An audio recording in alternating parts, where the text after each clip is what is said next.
আসসালামু আলাইকুম বন্ধুরা, সবাই কেমন আছেন? আশা করি সবাই ভালো আছেন। আমার ভিডিওটি যে যেখান থেকে দেখছেন, দয়া করে সবাই একটু আমার পাশে থাকবেন। আমার যদি কোনো ভুল ত্রুটি হয়ে থাকে তো ক্ষমা দৃষ্টিতে দেখবেন, আমার পাশেই থাকবেন, ঠিক আছে? আজকে আমি একটি ব্লগ শেয়ার করতে চাচ্ছি। সেই ব্লগটি হলো আমাদের গ্রামের মাঠ নিয়ে। তো ইদানিং কয়দিন ধরে খুব বৃষ্টি হচ্ছিল, তো বৃষ্টির জন্য তেমন একটা ভিডিও করাও হচ্ছে না, কোথাও যাওয়া হচ্ছে না। তো ভাবলাম একটু মাঠে যাই। আজকের ওয়েদারটা একটু ভালো, বিকেলের দিকে একটু মাঠে গেলাম।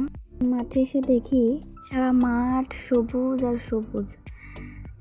এখন ধানের মৌসুম চলছে, তো এই জন্য সারা মাঠে শুধু ধান আর ধান। আর ধান এখনও তেমন একটা পাকে নাই। তো যখন পাকবে তখন হচ্ছে সারা মাঠ সোনালি হয়ে থাকবে, তখন দেখতে আরও সুন্দর। এখন একরকম সুন্দর, তখন আর একরকম সুন্দর দেখা যাবে। আসলে গ্রামের পরিবেশটাই অন্যরকম। যারা গ্রামে থাকে বা গ্রামে বসবাস করে তারাই জানে যে গ্রামের সৌন্দর্যটা কেমন।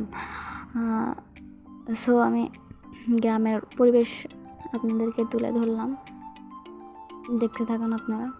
এই যে এইখানে একটা জমি থেকে বাঁধ কেটে দেওয়া হয়েছে, পানি আসছিল, তো সেটা আমি ক্যাপচার করলাম। ভালোই লাগছিল দেখতে।